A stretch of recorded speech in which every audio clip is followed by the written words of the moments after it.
Hello everyone, स्वागत है आप सभी का मालवी एकेडमी के ऑनलाइन लर्निंग प्लेटफॉर्म में। तो थंबनेल देख के आपको पता चली गया होगा, आज हम यहाँ पे बायोलॉजी डोमेन के सिलेबस और पेपर पैटर्न के बारे में समझने वाले हैं। ठीक है, कि किस टाइप का जो पेपर है वो आता है, किस चैप्टर से कितने क्वेश्चन आते हैं, किस यूनिट से कितने क्वेश्चन आते हैं। ठीक है, जनरली किसी भी कॉम्पिटिशन की हम बात करें तो सबसे पहले एस्पिरेंट्स का काम होता है कि हम उसके सिलेबस को समझें, उसमें जो चैप्टर्स हैं उनका वेटेज देखें कि किस चैप्टर से कितने क्वेश्चन आते हैं।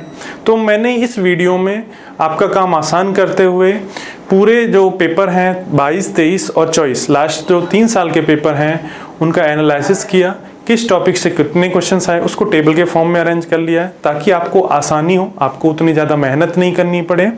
तो उन सब चीज़ों को, उन सब बातों को हम इस वीडियो में देखेंगे। इसके अलावा बायोलॉजी डोमेन में कैसे हम ज़्यादा से ज़्यादा नंबर ला सकें, ज़्यादा से ज़्यादा स्कोर कर सकें, क्या स्ट्रेटजी रहनी चाहिए ताकि बायोलॉजी डोमेन को इजीली याद रखा जा सके और मैक्सिमम आउटपुट हमें मिले।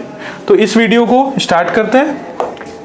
सिलेबस जैसा कि आपको पता ही होगा कि जो 12th NCERT है वो सेम CUET में है, लेकिन अभी NCERT में कुछ चैप्टर्स को डिलीट कर दिया गया है, लेकिन आपके जो CUET है उसमें वो सब इंक्लूडेड है। तो आपको वो चैप्टर्स भी पढ़ने पड़ेंगे जो इस साल NCERT में डिलीटेड है। मैं आपको यहाँ पे वीडियो में जब आगे उन चैप्टर्स का नाम आएगा उनको बता दूंगा कि ये चैप्टर NCERT से डिलीटेड है और आपको पढ़ने हैं। तो सबसे पहले यूनिट रिप्रोडक्शन, इसमें 4 चैप्टर्स हैं। यहाँ पे हम यूनिट और उसमें कौन कौन से चैप्टर हैं उन्हीं की बात करेंगे, टॉपिक्स के अंदर हम नहीं जाएंगे, नहीं तो ये वीडियो बहुत ज़्यादा लंबा हो जाएगा। यहाँ पे 4 चैप्टर हैं, reproduction in organism, sexual reproduction in flowering plant, human reproduction and reproductive health. यानी रिप्रोडक्शन से रिलेटेड जितने भी चैप्टर्स हैं वो इस यूनिट के अंदर हैं। अब इस यूनिट से कितने क्वेश्चन आए हैं वो भी हम देख लेते हैं। इस यूनिट में सबसे पहला जो चैप्टर है, सबसे छोटा चैप्टर है, और उससे जनरली देखो 2022 में जो पेपर का पैटर्न था वो ऑनलाइन था और 2023 में भी ऑनलाइन था। 2024 में ये क्या हो गया, ऑफलाइन। अब ऑफलाइन में एक ही पेपर हुआ था, लेकिन ऑनलाइन में डिफरेंट शिफ्ट्स में पेपर हुआ था। तो वहां पे 2022 में 4 सेट्स थे पेपर के, 2023 में 12 सेट्स थे। तो यहाँ पे जो एवरेज निकलेगा वो इन 12 सेट्स और 4 सेट्स में, लेकिन 2024 में सिर्फ एक ही पेपर हुआ तो यहाँ पे डायरेक्ट नंबर ऑफ क्वेश्चन है, इनका हमने एवरेज यहाँ पे निकाला हुआ है।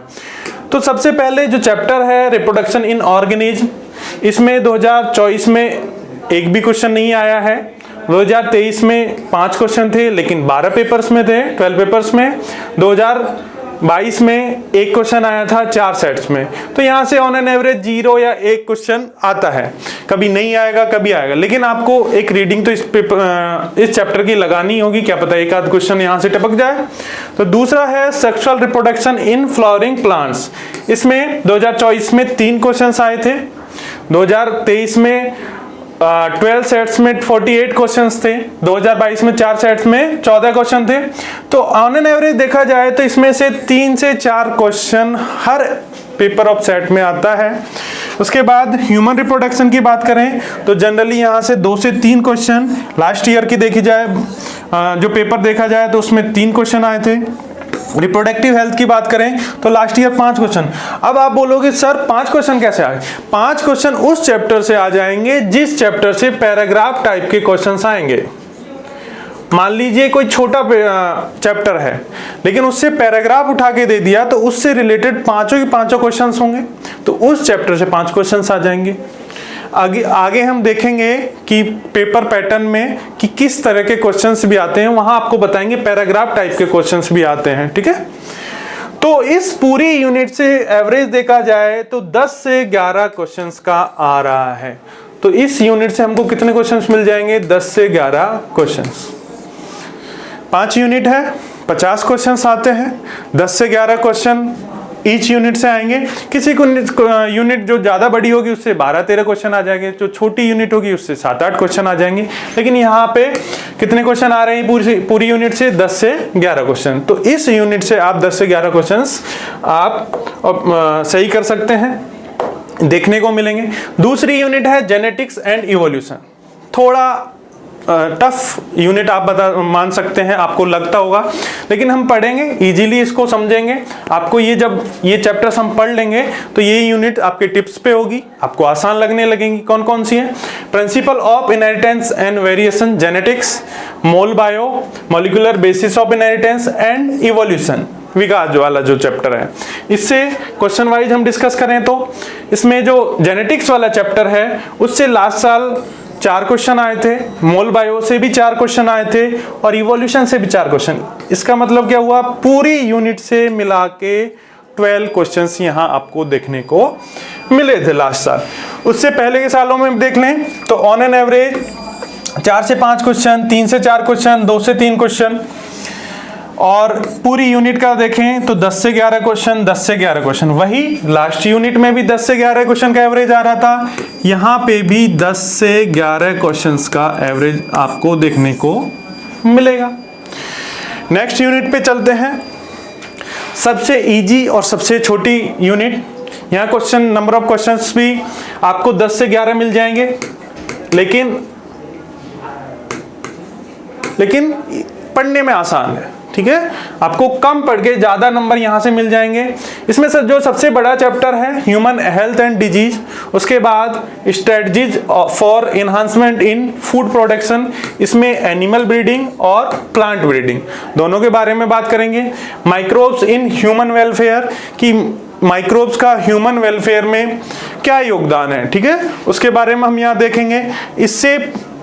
इस वाली यूनिट से अगर हम क्वेश्चंस का एनालिसिस करें तो लास्ट साल ह्यूमन हेल्थ एंड डिजीज से सबसे ज्यादा 5 question, strategies for enhancement in food production से 2 question, microbes in human welfare से 1 क्वेश्चन, तो टोटल मिला के 8 क्वेश्चन आए थे। लेकिन 2023 में देखा जाए तो 10 से 11 क्वेश्चन आए थे, 2022 में देखा जाए तो 11 क्वेश्चन, ऑन एन एवरेज 8 से 11 क्वेश्चन का यहाँ पे रहता है, ठीक है। तो ये भी अच्छी स्कोरेबल यूनिट है, इजी यूनिट है, सबसे इजी यूनिटों में ये आती है और आपको क्वेश्चन भी यहाँ पे अच्छे खासे देखने को मिलेंगे। नेक्स्ट देखा जाए biotechnology and its application.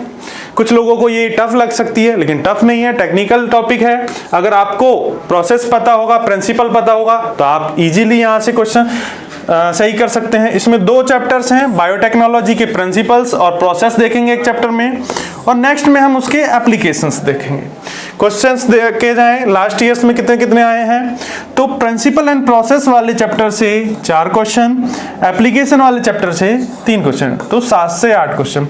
2 he chapter है, इसलिए शायद यहाँ से क्वेश्चन का जो एवरेज है वो कम बनता है, 7 से 8 क्वेश्चन का यहाँ पे एवरेज आता है, ठीक है। तो लास्ट आपकी यूनिट है, 4 चैप्टर हैं जिसमें इकोलॉजी एंड इन्वायरमेंट, पारिस्थितिकी और पर्यावरण, इसमें 4 चैप्टर्स आएंगे। Organism and population, ecosystem, biodiversity and its conservation और environmental issue. Organism and population में हम इकोलॉजी के बारे में समझेंगे, उसके बाद ऑर्गेनिज्म से रिलेटेड इंटरेक्शंस के बारे में, पॉपुलेशन से रिलेटेड इंटरेक्शंस के बारे में। इकोसिस्टम में हम इकोसिस्टम के कंपोनेंट, इकोसिस्टम के जो फंक्शंस हैं, productivity, decomposition, energy flow, biogeological cycle, इन सब के बारे में देखेंगे। बायोडायवर्सिटी में बायोडायवर्सिटी और उसको कैसे कंजर्व किया जाए वो हम समझेंगे। इन्वायरमेंटल इश्यूज में पॉल्यूशन को कंट्रोल कैसे किया जाए, और 2-3 केस स्टडीज हैं उनके बारे में हम देखेंगे। देखो, जो नई एनसीईआरटी है उसमें ये चैप्टर नहीं है, लेकिन सीयूईटी में ये मेंशन है कि जो इन्वायरमेंटल इश्यूज है ये आपके सिलेबस में है। जो सीयूईटी का सिलेबस है उसमें से अभी भी ये चैप्टर डिलीट नहीं हुआ है, लेकिन 12th एनसीईआरटी से इस चैप्टर को हटा दिया गया है। तो आपको ये चैप्टर पढ़ना ही होगा क्योंकि क्वेश्चन आ सकता है। क्वेश्चन देखें तो लास्ट साल इससे एक भी क्वेश्चन नहीं आए हैं, लेकिन इसका मतलब ये नहीं है कि इससे क्वेश्चन नहीं आ सकता है, क्योंकि सिलेबस में मेंशन है, क्वेश्चन आ सकता है। ऑर्गेनिज्म एंड पॉपुलेशन, इससे देखा जाए लास्ट साल 3 से 4 क्वेश्चन, इकोसिस्टम से 4 क्वेश्चन, बायोडायवर्सिटी एंड कंजर्वेशन से 5 क्वेश्चन, हालांकि छोटा चैप्टर है, लेकिन इससे क्या आ गया था, पैराग्राफ वाला क्वेश्चन आ गया था। पैराग्राफ वाला क्वेश्चन आ गया तो डायरेक्ट 5 क्वेश्चन बन जाएंगे उस पे। इन्वायरमेंटल इश्यू से लास्ट ईयर नहीं आए थे, उससे पहले यहाँ पे 3 क्वेश्चन पर सेट का एवरेज था, और पूरे यूनिट का देखा है तो 11 से 12 क्वेश्चन। यहाँ ये सबसे ज्यादा क्वेश्चन देने वाली यूनिट है, 11 से 12 क्वेश्चन। सबसे पहले हम इसी यूनिट को स्टार्ट भी करेंगे, क्योंकि सबसे ज्यादा क्वेश्चन, नंबर ऑफ क्वेश्चन हमको यहां से मिलेंगे। तो इसमें 4 चैप्टर्स हैं। ये तो हो गया आपके सिलेबस रिलेटेड कि किस यूनिट में कितने क्वेश्चंस, किस यूनिट में कितने चैप्टर हैं और उनका वेटेज क्या क्या है। 5 यूनिट हैं। रिप्रोडक्शन, दूसरा जेनेटिक्स वाली यूनिट, तीसरा ह्यूमन डिजीज वाली यूनिट, चौथा आपके बायोटेक्नोलॉजी वाली यूनिट, पांचवा ये इकोलॉजी वाली यूनिट। 5 यूनिट हैं, पांचों में मिला के 50 क्वेश्चन आएंगे। उसमें से आपको मैक्सिमम कितने करने पड़ेंगे, 40 क्वेश्चन। तो 200 मार्क्स का पेपर होता है। और जनरली ये ट्रेंड देखा गया है अब की बार, लास्ट ईयर भी, कि जो अच्छी यूनिवर्सिटीज हैं वहां पे सिलेक्शन कराने के लिए आपको कम से कम 180 प्लस मार्क्स होने ही चाहिए 200 में से, तभी आपको अच्छी यूनिवर्सिटी में एडमिशन मिल सकेगा। ठीक है, और ये इजीली स्कोरेबल भी है। 200 में से 180 नंबर आते भी हैं बच्चों के, और आपके भी आ सकते हैं। आपको कुछ बातों का ध्यान रखना होगा, जनरल बातों का, वो हम नेक्स्ट स्लाइड में बात करेंगे। Time 45 minutes. 45 मिनट्स में आपको ये 50 में से 40 क्वेश्चंस करने होंगे। Type of question multiple choice questions होते हैं सारे की सारे, लेकिन उसमें डिफरेंट टाइप आपको मिल जाएंगी। मैच द फॉलोइंग क्वेश्चन सबसे इजी क्वेश्चंस होते हैं। मैच द फॉलोइंग, आपको एक ऑप्शन भी आ रहा होगा या 2 ऑप्शन, कई क्वेश्चंस में 2 ऑप्शनों की जरूरत होती है। 2 ऑप्शन आ रहे होंगे, आपका कॉम्बिनेशन बना, आप टिक किए, नेक्स्ट क्वेश्चन पे चले गए। उसके बाद स्टेटमेंट बेस्ड क्वेश्चन थोड़ा टफ क्वेश्चंस होते हैं, जैसे कि इकोसिस्टम के फंक्शन के बारे में 4 स्टेटमेंट दे देगा और आपसे पूछेगा कितने स्टेटमेंट सही हैं, या पूछ सकता है कितने स्टेटमेंट गलत हैं।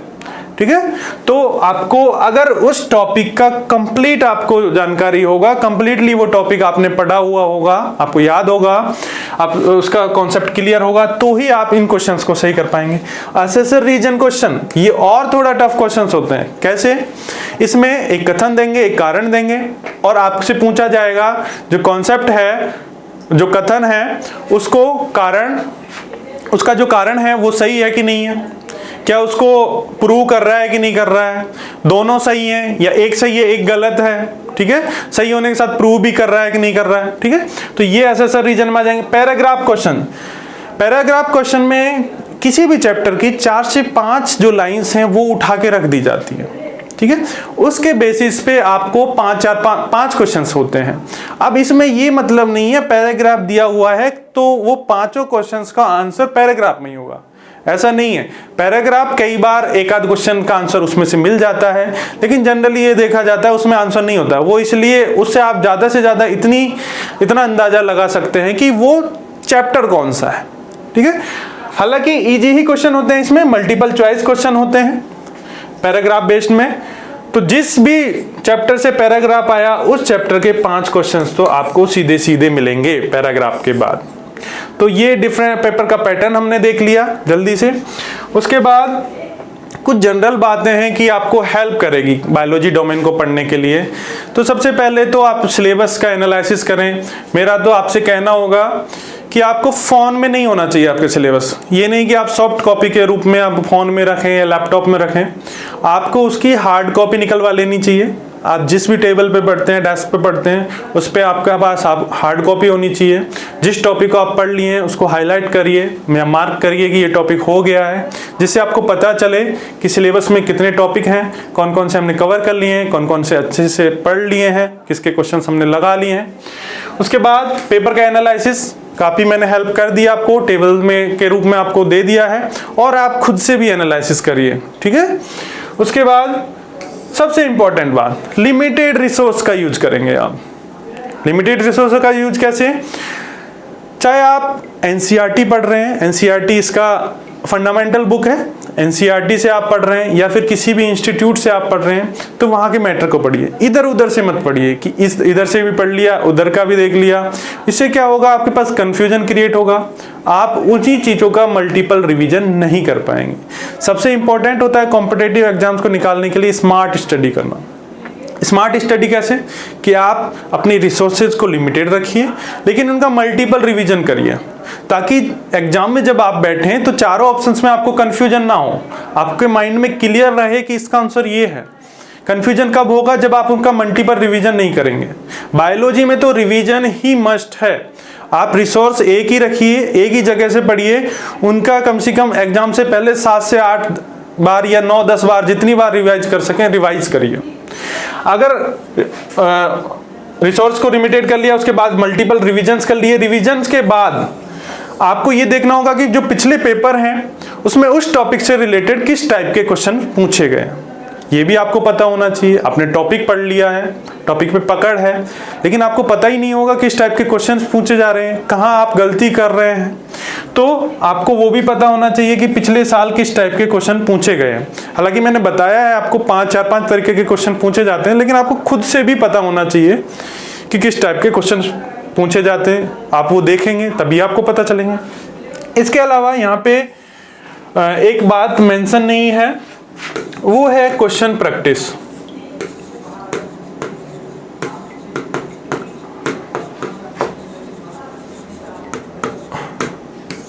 क्वेश्चन प्रैक्टिस क्यों जरूरी है? देखो, क्वेश्चन प्रैक्टिस करेंगे तो आपकी थ्योरी पे कमांड बढ़ेगी। वो कैसे बढ़ेगी? देखो, क्वेश्चन प्रैक्टिस करेंगे तो 4 ऑप्शंस, 4 में से मान लीजिए आपके पास कंफ्यूजन हो रहा है, इसका मतलब आप उस टॉपिक को पढ़े ही नहीं है। 4 ऑप्शंस में से कंफ्यूज हो रहे हैं तो आप उस टॉपिक को पढ़े ही नहीं है। 4 में से 2 आपने हटा दिया, एलिमिनेट कर दिया, 2 में कंफ्यूज हो रहा है, इसका मतलब आपने उस टॉपिक को पढ़ा तो है लेकिन सारे कॉन्सेप्ट आपके क्लियर नहीं है। जैसे कोई भी टॉपिक, कोई भी क्वेश्चन है, उसमें 4 स्टेटमेंट आ गए, 4 स्टेटमेंट आ गए और आपसे पूछ लिया कितने स्टेटमेंट करेक्ट है, कितने या फिर कितने स्टेटमेंट रॉन्ग है, तो आपने 2 को तो पहचान लिया कि इसमें से 2 में तो दोनों करेक्ट है, ठीक है, और इन दोनों में कंफ्यूजन हो, इसका मतलब आपका टॉपिक पे पकड़ नहीं है। ये आप क्वेश्चन प्रैक्टिस करेंगे तभी आपको पता चलेगा आपके किस टॉपिक में पकड़ है या किस टॉपिक में आप वीक है। तो ये किससे पता चलेगा? क्वेश्चन प्रैक्टिस से। तो हमने यहाँ 4-5 बातें की हैं, सिलेबस और पेपर एनालिसिस, जो आपको काफी हद तक मैंने इस वीडियो में बता दिया है, आप खुद से भी देखिए उनको। लिमिटेड रिसोर्स का उपयोग करिए, उन रिसोर्स का मल्टीपल रिवीजन करिए, ठीक है, जहां से आप पढ़ रहे हैं, जो आपके नोट्स हैं उनका आप मल्टीपल रिवाइज करिए उनको। उसके बाद पीवाईक्यू देखिए टॉपिक से रिलेटेड कि इस टॉपिक से किस टाइप के क्वेश्चन पूछे जाते हैं। सबसे लास्ट में आप क्वेश्चन प्रैक्टिस करिए, ठीक है। इतना आप कर लेंगे, बायोलॉजी को आप ऑन एन एवरेज डेली 2 घंटे भी दे देंगे तो आपके इजीली आउट ऑफ 200 नंबर्स आ सकते हैं और आप अपनी ड्रीम यूनिवर्सिटी में पहुंच सकते हैं। तो ये काफ़ी कुछ मैंने बताया है, आप यहाँ से देखिए, आपको फ़ायदा मिलेगा, आपकी हेल्प होगी। बाकी टॉपिक कौन कौन से हैं चैप्टर में, वो अब जब हम चैप्टर पढ़ेंगे तो वहाँ पे हम डिटेल में देखेंगे कि इस चैप्टर से ये टॉपिक्स हैं, ठीक है। तो ये आप धीरे धीरे, आपको जैसे जैसे चैप्टर्स पढ़ाए जाएंगे वहाँ पे आपको बताए जाएंगे, ठीक है। तो जुड़े रहिए, थैंक यू।